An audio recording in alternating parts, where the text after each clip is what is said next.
الرحمن الرحیم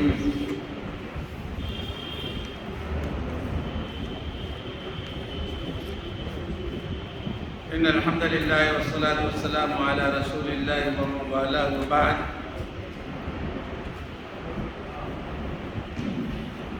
عزیز بھائیوں، دوستوں اور بزرگوں،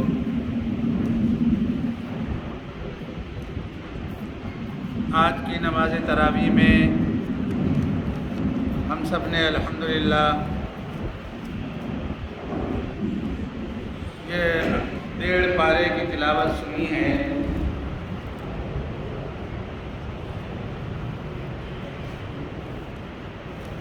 اس 1.5 پارے میں جو صورتیں تلاوت کی گئی ہیں ان میں سورہ نحل کی 84 آیتیں، سورہ بنی اسرائیل کی 111 آیتیں اور سورہ کہف کی 74 آیتیں، اس طرح 269 آیتوں کی تلاوت کی گئی ہے۔ ہم اپنے درس کا آغاز سورہ نحل کی آیت نمبر 56 سے کرتے ہیں کہ آئیے دیکھتے ہیں کہ اللہ رب العزت نے اس آیت کریمہ میں کیا بات ارشاد فرمائی ہے، اور جو ذہنیت عربوں کی تھی یا اسلام سے پہلے جو عرب اس طرح سے سوچتے تھے، اس کی عکاسی اس آیت کریمہ میں کی گئی ہے۔ وہ آیت یہ ہے کہ آیت نمبر 56 میں وَيَجْعَلُونَ لِلَّهِ الْبَنَاتِ سُبْحَانَهُ وَلَهُمْ مَا يَشْتَهُونَ کہ عرب کے بعض قبائل کا یہ عقیدہ تھا کہ وہ اللہ کے لیے بیٹیاں منسوب کرتے تھے، یعنی وہ کہتے تھے کہ اللہ کو بیٹیاں ہیں، اور ان کا یہ عقیدہ تھا کہ جو فرشتے ہیں وہ فرشتے دراصل اللہ کی بیٹیوں کی شکل میں ہیں۔ سبحان، پاک ہے وہ ذات، وہ تو لم یلد ولم یولد ہے، تو پھر اس کی طرف منسوب کرنا بیٹے کو یا بیٹی کو اسی طرح سے بھی یہ جائز نہیں ہے۔ اور اس سلسلے میں قبیلہ بنو خزاعہ کا یہ عقیدہ تھا کہ قبیلہ بنو خزاعہ کے لوگ وہ اللہ کی طرف بیٹیوں کو منسوب کرتے تھے اور کہتے تھے کہ فرشتے اللہ کی بیٹیاں ہیں۔ قرآن نے اس کی نفی کی ہے۔ سبحانہ، پاک ہے وہ ذات، وَلَهُمْ مَا يَشْتَهُونَ، ان کے جی میں جو آتا ہے وہ بکتے رہتے ہیں اور جو دل چاہتا ہے وہ کہتے رہتے ہیں۔ تو بہرحال یہ بات، یہ عقیدہ بھی غلط ہے کہ اللہ کی طرف کسی اولاد یا بیٹے یا بیٹی کو منسوب کیا جائے۔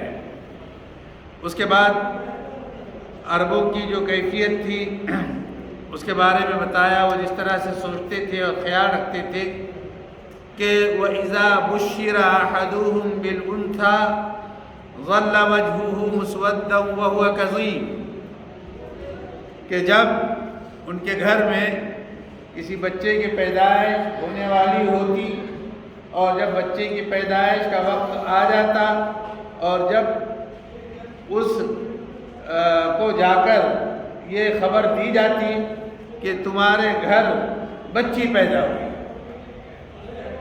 تو اب دیکھیے کہ اس کا ریئیکشن کیا آتا ہے کہ ظل وجہہ مسودہ، کہ اس کا چہرہ بالکل سیاہ ہو جاتا یہ خبر سن کر، اور وہ بہت غصے کے عالم میں ہوتا، آپے سے باہر ہو جاتا، اس لیے کہ ان کے نزدیک گھر میں بیٹی کا پیدا ہونا بہت ننگ و عار سمجھا جاتا تھا، عیب سمجھا جاتا تھا۔ اسی لیے تو اسلام سے پہلے وہ بیٹیوں کو درگور کر دیتے تھے، اور ان کے نزدیک یہ تھا کہ اب یعنی کسی کے گھر بیٹی پیدا ہو گئی اس کا مطلب ہے کہ وہ صاحب داماد ہوگا، اور داماد بننا اس کو کسی طرح سے گوارا نہیں ہوتا تھا۔ تو یہ جو ذہنیت ان کے پاس سے منتقل ہوتے ہوتے جو آئی ہے، اور یہ کچھ عجمی ممالک میں بھی چل پڑی ہے، جبکہ عربوں کے نزدیک بالکل اس کے الٹا اب معاملہ ہے۔ ان کے نزدیک بیٹیوں کی پیدائش کو رحمت سے گردانا جاتا ہے، اور بیٹیاں جو ہوتی ہیں وہ کبھی بھی ان کے نزدیک ان کے پاس میں بار نہیں ہوتی، بوجھ نہیں بنتی، بلکہ وہاں کا طریقہ کار یہ ہے کہ جب لڑکا شادی کے لائق ہوتا ہے اور وہ شادی کرنا چاہتا ہے تو وہ سب سے پہلے اس لڑکی کے مہر کا نظم کرتا ہے، پھر لڑکی کے رہنے کے لیے مکان کا نظم کرتا ہے، پھر گھر میں جتنی ضروریات کی چیزیں ہیں جس کو ہم جہیز کہتے ہیں، تو پورے جہیز کا انتظام خود لڑکا کرتا ہے، اور مہر وہاں پہ وہ نقد یعنی لڑکی کے ہاتھ میں، بیوی کے ہاتھ میں دیتا ہے۔ تو وہاں باپ کو یعنی بیٹی کے باپ کو ذرہ برابر بھی کسی قسم کی کوئی تکلیف نہیں ہوتی، بالکل چین کر دیا ہے ذہن اللہ نے، اور وہ جو ہے یعنی وہاں وہ اثرات وہ عجمی ممالک میں منتقل ہو گئے۔ اور ہم یہ سمجھتے ہیں کہ اب بیٹی کی پیدائش، حالانکہ اللہ کے رسول صلی اللہ علیہ وسلم نے فرمایا کہ جس شخص کے گھر میں بیٹی ہو اور ایک ہو اور وہ اس کو پڑھائے لکھائے، اس کی اچھی تربیت کر دے اور اچھے جو ہے دیندار گھرانے میں شادی کر دے، اور اگر دو کو اس نے پڑھایا لکھایا اور اس کی شادی کر دی تو اللہ تعالیٰ جو ہے اس کو جنت کی ضمانت دیتے۔ اور اگر بیٹیاں نہیں ہیں، بہنیں ہیں، اور بہنوں کے ساتھ میں اگر وہ یہ سلوک روا رکھتا ہے اور ان کو جو ہے تربیت کرتا ہے اچھے ڈھنگ سے، تو اللہ کے رسول نے فرمایا کہ بہنوں کی اس تربیت کے نتیجے میں اللہ تعالیٰ اس کو جنت میں داخل فرمائے۔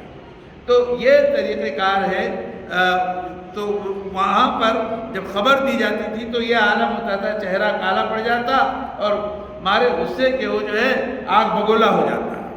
یتوارا من القوم، اور قوم سے چھپا چھپا پھرتا، کیوں کہ لوگ کہیں گے بیٹی کا باپ۔ یہ جملہ سننا گوارا نہیں تھا کسی کو، تو یتوارا من القوم من سوء، یہ بری چیز جو ہو گئی ہے، یعنی بیٹی کی پیدائش جو میرے گھر میں ہوئی ہے جس کی اس کو خبر دی گئی، ایمسکہ علی ہون، دو ہی باتیں، یا تو وہ ذلت اور رسوائی برداشت کرتے ہوئے اس بچی کو رہنے دے، اب یدسہ فی التراب، یا پھر اس کو وہ مٹی کے اندر دفن کر دے۔ دو ہی طریقے تھے اس کے پاس۔ الا ساء ما یحکمون، کیا ہی برا وہ فیصلہ کرتے ہیں۔ تو کیسا فیصلہ؟ ایک تو اللہ کے لیے بیٹی، اللہ کے لیے جو ہے بیٹیوں کو منسوب کرنا، اور دوسرے بیٹیوں کی پیدائش کے بعد ان کا یہ طریقہ کار اور یہ ان کا رویہ اور یہ ان کا عمل، یہ بہت ہی برا اور غلط فیصلہ ہے ان کے حق میں۔ بہرحال اس کے بعد میرے عزیزوں آیت نمبر 65 پر ہم آتے ہیں۔ آیت نمبر 65 میں اللہ تعالیٰ نے دیکھی کیا بات کہی ہے، ہم اور آپ غور نہیں کرتے اور نہ ہی کبھی ہم اپنے عقل کا استعمال کرتے ہیں۔ ذرا ٹھنڈے دل سے کبھی سوچا بھی کیجئے، جس دنیا میں ہم رہتے ہیں اور جیتے ہیں اور جن چیزوں سے ہمارا پالا پڑتا ہے اور جن چیزوں کا ہم مشاہدہ کرتے ہیں کہ اللہ کی تخلیق کس طرح کی ہے، اور اللہ نے انسان کی خدمت کے لیے کیا کچھ نہیں بنایا، صرف آپ جیب میں سے پیسے نکال کے ادا کر دیتے ہیں اور وہ چیز آپ کو میسر آ جاتی ہے، تو گویا آپ نے بہت بڑا کارنامہ انجام دیا کہ پیسے چکا دیے۔ جی نہیں، پیسے ڈھیر سارے بھی اگر آپ رکھے اور جو چیز آپ کو مطلوب ہے اگر وہ میسر نہ ہو تو آپ ان پیسوں کو نہ کھا سکتے ہیں نہ پی سکتے ہیں۔ صحیح ہے کہ نہیں بات؟ آئیے سنتے ہیں کہ کیا اللہ نے فرمایا۔ وَإِنَّ لَكُمْ فِي الْأَنْعَامِ لَعِبْرَةً، یہ جو چوپائے ہیں جانور، اس کے اندر بھی تمہارے لیے عبرت کا سامان ہے، ان سے نصیحت حاصل کرو۔ یہ اللہ نے اس کے اندر عبرت رکھی ہے۔ نُسْقِيكُم مِّمَّا فِي بُطُونِهِ مِن بَيْنِ فَرَثٍ وَدَمٍ لَبَنًا خَالِصًا سَائِغًا لِلشَّارِبِينَ، کہ ہم تم کو پلاتے ہیں ان جانوروں کے پیٹوں میں سے وہ چیز جو گوبر اور خون کے درمیان سے ہو کر نہایت صاف اور شفاف بالکل پیور قسم کا دودھ جو تمہارے حلق میں بغیر کسی تکلیف کے اترتا ہے، یہ پینے والوں کو ہم جانوروں کے ذریعے سے فراہم کرتے ہیں۔ اور اس کا بھی راستہ کیسے اللہ نے بنایا کہ گوبر کی کوئی آلائش اس میں ملتی نہیں، خون کا کوئی اثر اس دودھ میں جاتا نہیں، اس کا رنگ الگ، اس کا رنگ الگ، اور اس کا بالکل ہی الگ، اور پھر جو لذت اور جو مزہ اور لطف اللہ نے اور جو غذائیت اللہ نے اس میں رکھی ہے، یہ اللہ کی کتنی بڑی نعمت ہے۔ کیا کبھی دیکھا ہے ہم نے جانوروں کو اس نقطۂ نظر سے، اس زاویہ نگاہ سے کہ یہ کتنی بڑی نعمت ہے اللہ کی طرف سے انسانوں کی خدمت کی خاطر؟ اس لیے فرمایا کہ چوپاؤں میں بھی تمہارے لیے عبرت رکھی گئی۔ اور اسی طرح وَمِن ثَمَرَاتِ النَّخِيلِ، یہ جو کھجور کے پھل ہیں، کھجوروں کے جو پھل ہیں اور انگور ہیں کہ جس کے ذریعے سے تم نشاور چیزیں بھی بناتے ہو، اور وہ تمہارے لیے ایک پاکیزہ اور بہترین رزق بھی ہے۔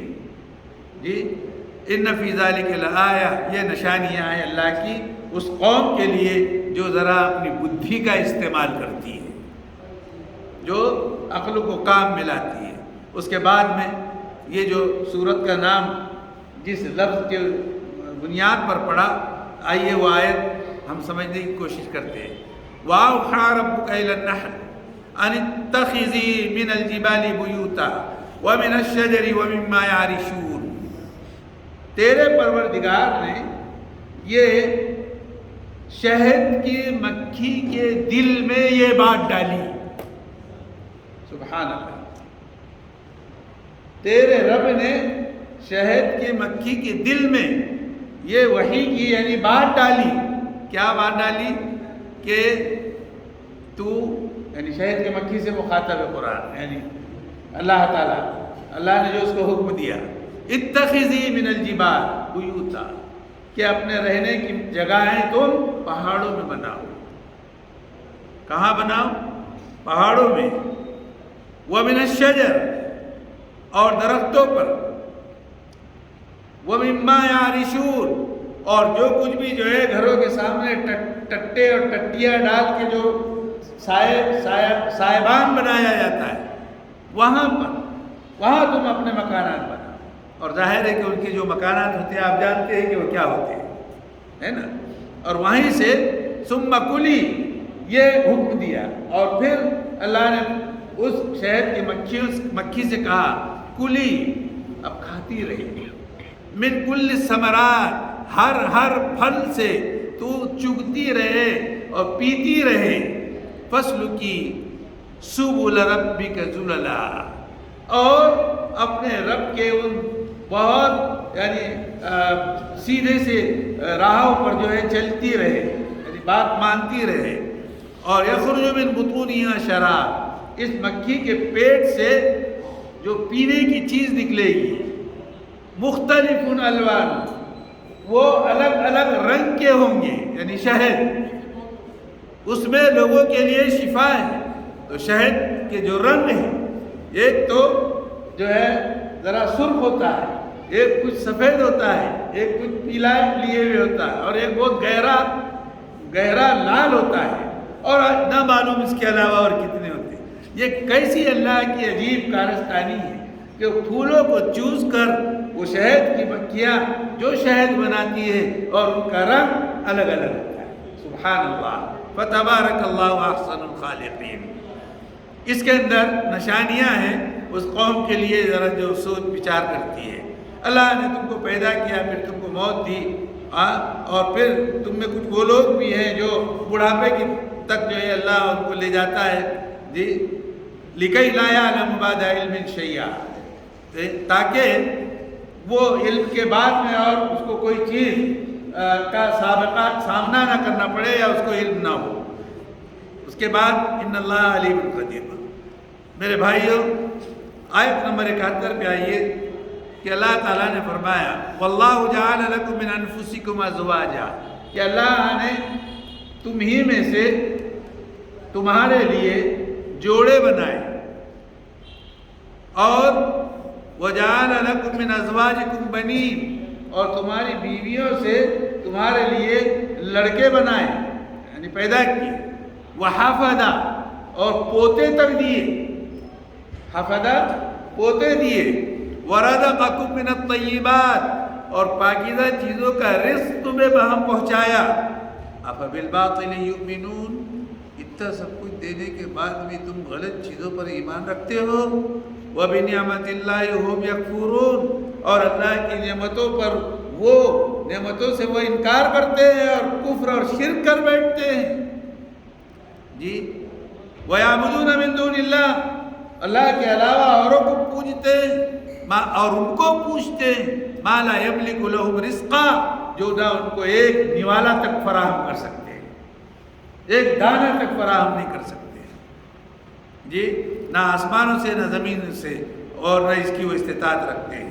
اس کے بعد میں میرے عزیزوں اللہ رب العزت نے ایک دو مثالیں دی ہیں، لیکن ہم اور آگے چلتے ہیں کہ آیت نمبر 78 پر دیکھیے اللہ کی کارسازی اور اللہ کی یعنی جو قدرت کے نمونے اس دنیا میں نظر آتے ہیں، اس پر بھی اگر ایمان والے کا دل اللہ کی طرف مائل نہیں ہوتا اور اگر اس کے لیے نرم نہیں ہوتا اور اللہ کی یہ باتیں سن کر اگر وہ پگھلتا نہیں ہے تو پھر سمجھ لیجئے گا کہ وہ بہت پتھر دل ہے۔ اور اگر ایسا ہے تو سب سے پہلے وہ اپنے رب کے حضور یہ دعا کرتے رہے کہ اللہ میرے دل کو ڈرنے والا بنا دے اور میرے دل کو نرم بنا دے جی۔ آئیے دیکھیے کیا کہتا ہے قرآن۔ اللہ رب العزت نے فرمایا الم یروا الی الطیر مسخرات فی جو السماء، کیا تم دیکھتے نہیں ہو ان پرندوں کو کہ اللہ تعالیٰ نے ان پرندوں کے لیے جو ہے وہ ان کو مسخر کر دیا ہے کہ وہ آسمان میں پھرتے رہے اڑتے رہے۔ دیکھتے نہ اڑتے ہیں کہ نہیں اڑتے جی۔ ما یمسکہن الا الرحمن الا اللہ، ما یمسکہن الا اللہ، کون ان کو تھامے ہوئے ہے سوائے اللہ کے؟ پر یوں کرتے ہیں اڑتے ہیں اور جتنی دیر تک چاہے اڑتے رہتے ہیں جی۔ اچھا ٹھیک ہے نہیں بھی اڑے، کتنے پرندے ایسے ہیں جو راتوں کو درختوں کی ٹہنیوں میں لٹک جاتے ہیں اور سوتے ہیں، سبحان اللہ، اور میرا پروردگار ان کو گرنے نہیں دیتا، ان ڈالیوں پر ان کی حفاظت کرتا ہے، اور وہ سوتے بھی ہیں، رات گزارتے بھی ہیں، اور صبح سویرے نکلتے ہیں خالی پیٹ اور لوٹتے ہیں بھرے پیٹ۔ تغدو خماسا وتروح بطانا، چپٹے پیٹ صبح کو نکلتے ہیں اور شام کو لوٹتے ہیں تو پیٹ بھرے رہتے ہیں۔ پرندے نہ معلوم اور کتنے جانور ہیں۔ ارے یہ جانور جنہیں کل کی فکر نہیں ہے، انہوں نے کبھی کل کے لیے جمع نہیں کیا۔ آپ بتا دیجئے مجھ کو جانوروں میں کہ کون سا جانور ایسا ہے کہ جس نے آنے والے کل کے لیے اکٹھا کر کے رکھا ہو خزانہ سوائے حضرت انسان کے؟